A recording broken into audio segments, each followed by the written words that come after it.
Welcome back, guys, and as ever I do hope you and your family are keeping well. So this is the second of my videos on density, and what we're going to do today is we're going to try and work out the density of an irregular solid. So I hope from my first video you remember what density is, what measurements we need to take, and what calculation we need to do to work out the density of an object. So let's now do an experiment to work out the density of an irregular solid. Right, so let's see how we would go about measuring the density of an irregular solid. Well, I've got three things here just to give you an idea of what sort of things we consider to be irregular solids. We've got a toy, as Barry's Bob the Builder, is it, I think? A little toy car. And the one I'm going to do today is an irregularly shaped rock.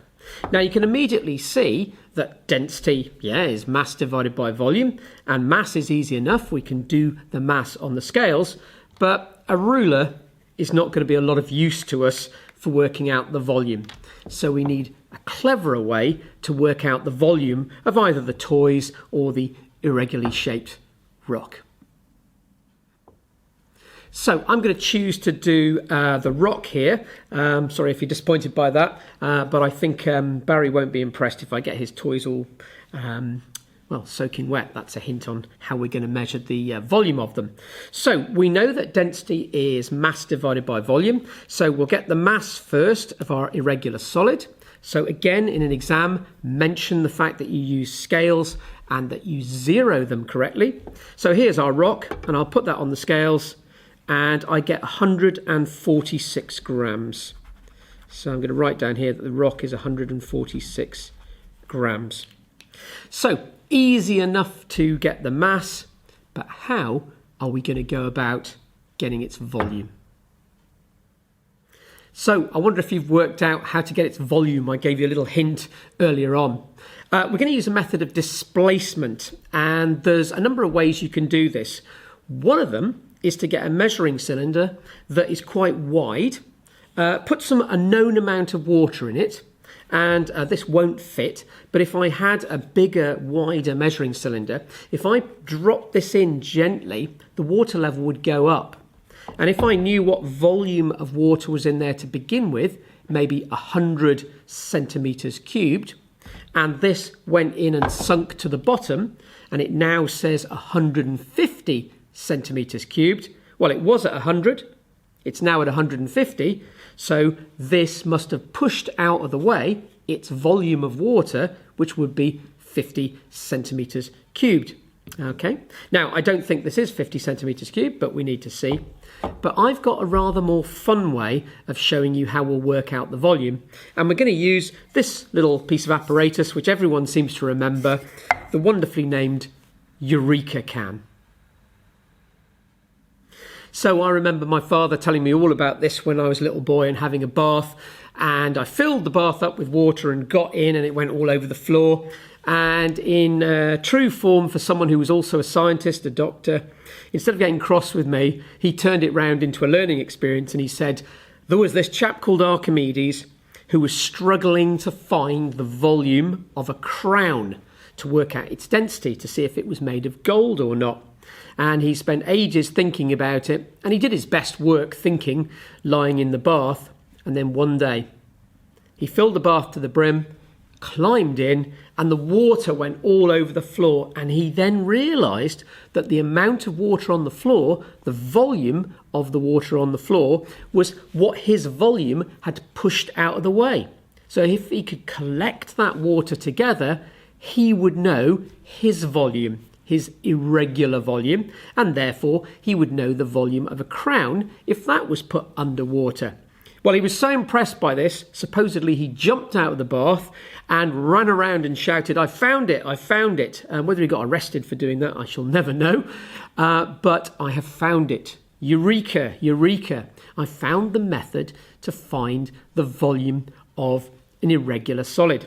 So what we'll do is name we named this can after him, so we'll use the Eureka Can, which is Archimedes' bath, a model of his bath. Not a very bath-shaped bath, but it still works. And it's got a little nozzle here, and we're going to fill it right to the brim, which is to the bottom of this nozzle. And then we're going to put our regular solid in and collect the water that goes onto the floor, and the volume of that water will be the volume of this irregular solid. So you'd be doing this if you're in my lab with me at school. So let's get our Eureka Can, and I'm going to fill it with water. So in goes the water. Now when students do this, they usually make a terrible mess. Okay, and then I've got the little spout here, so I'm just going to keep filling it, and I'm going to let my bath overflow. There we go. Okay, so it's overflowing, and I'm going to wait until the bath is just at the top. Okay, so we got a full bath of water. It's dribbling a little bit there, so we'll just give it a moment or so. And then I'm going to swap round and put the rock in to displace the water and collect that water. Could collect it with a beaker, but what I'm going to do instead is collect it with a measuring cylinder. So let's do that now. So our Eureka Can, our bath, is full to the brim. You have to do this slowly. Here's my measuring cylinder. Okay, and I'm going to gently put the rock in, and it will displace a volume of water equal to its volume.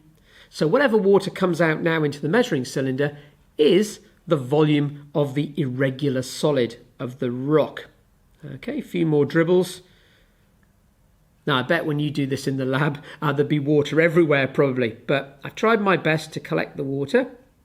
Okay, and I could do that in a regular beaker and then pour that into a measuring cylinder, but I think, well, that might have stopped dribbling now. Doesn't matter if we get one more drop. There's my measuring cylinder. Okay, and what I'm going to do is measure the volume by looking absolutely at sort of directly at the level of the water, not too low and not too high, so I get an accurate value of the volume of the rock. Well, it's funny how these things go. We kind of guessed earlier it might be about 50 centimetres cubed, and I've just looked at the water displaced, and it's actually 47 centimetres cubed. So the volume is 47 centimetres cubed. Do you remember I measured the mass on the scales whilst it was dry? So I was only measuring the rock, and that was 146 grams. So we've got the mass and we've got the volume via displacement. So let's go up to the board now and calculate the rock's density. So I've come up to the board now, and we'll work out the density of the irregular solid. That was our rock. Okay, so I put some information up here already. So we know that density is mass divided by volume. We know the mass of the rock was 146 grams from the scales, and we know its volume by displacement in water in the Eureka Can was 47 centimetres cubed. So let's work out the density of the rock. So the density is the mass, 146, divided by the volume, which was 47, and that comes out at 3.1 grams per centimetre cubed. Okay, so we found the density of the rock. It's slightly more than aluminium metal, and it's sort of the density of earth and things like that, so you'd expect it to be this sort of number. And it's bigger than the density of water, so, as we showed in the Eureka Can, it sinks.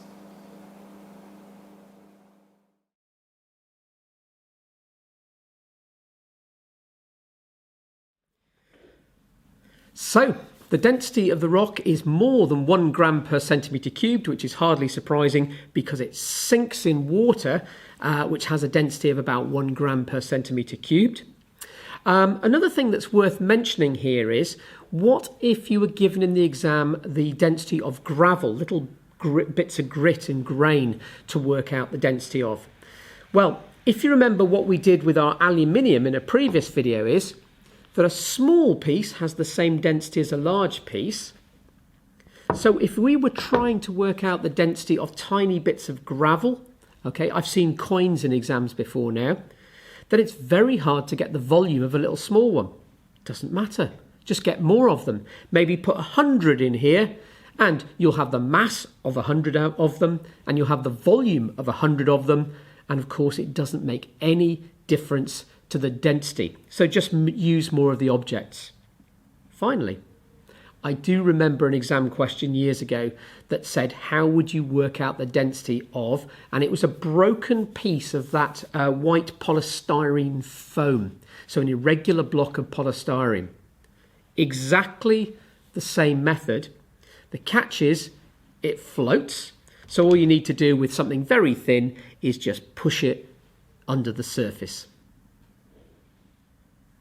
So I do hope now you've got a really good understanding of how you would measure in the laboratory the density of an irregular solid, remembering you might have to describe that in an exam, and if you do, talk through all the apparatus you need and all the steps you have to do to work out the density, including the mathematical step right at the end.